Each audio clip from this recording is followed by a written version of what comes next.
So thanks to Business Insider, it says here one of Uber's top deal makers who orchestrated some of its biggest acquisitions is leaving the company. Now, if I can recollect, right, if I think back about all these acquisitions, what type of a deal maker were you, right? Everything you really bought didn't pan out except for Postmates.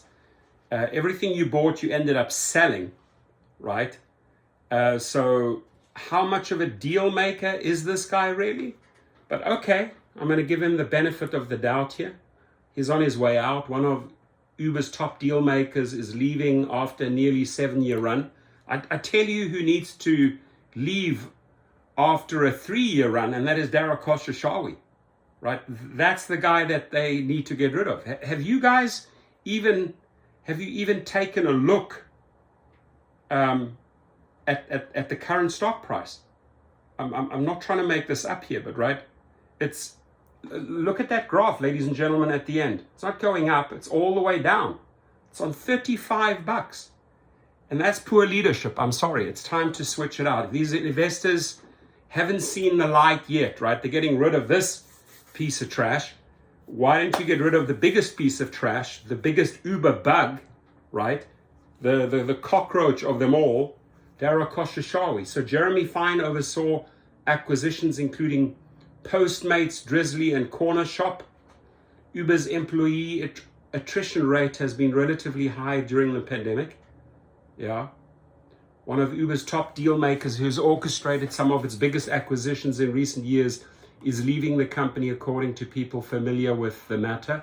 Jeremy Fine joined the company in 2015 and rose to become a director of corporate development. In that role, he helped oversee Uber's $2.7 billion acquisition of Postmates in 2020, as well as its $1 billion acquisition of Drizzly last year. He also worked on the spin-off of Uber's money-losing autonomous vehicle unit ATG, which merged with Aurora Innovation.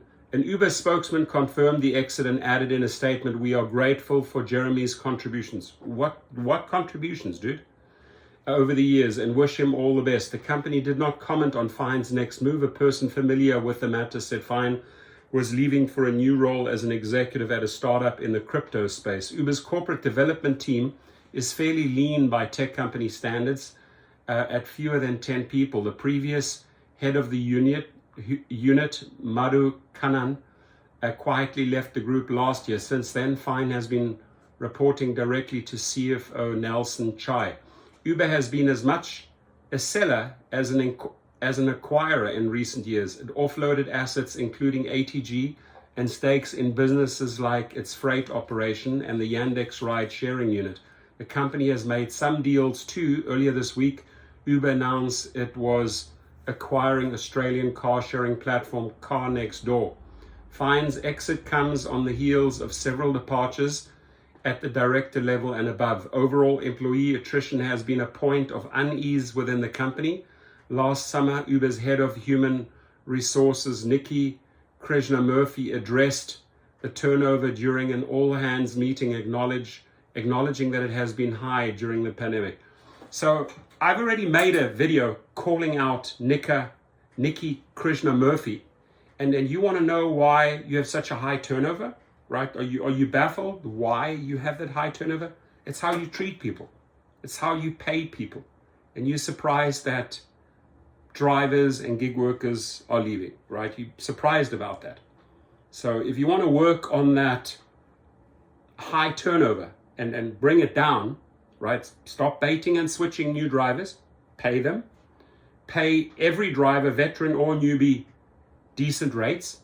Make sure you keep them safe. If they feel unsafe and they feel like you're not doing anything for them, they leave, right? So it's pretty basic to address this high turnover, but they seem to be baffled by this, right? In this all hands meeting, I wonder why all these people are leaving. I just gave you the answer. So a good riddance. Another piece of executive trash leaves, whatever this guy's name is, Jeremy Fine. I don't know if you did a very fine job, Jeremy. You made some pretty crappy deals there, and your stock's at $35. The next person that has to leave is Dara. Your thoughts? right? Prove me wrong. And thank you, Business Insider, for this article. Have a good weekend, everyone.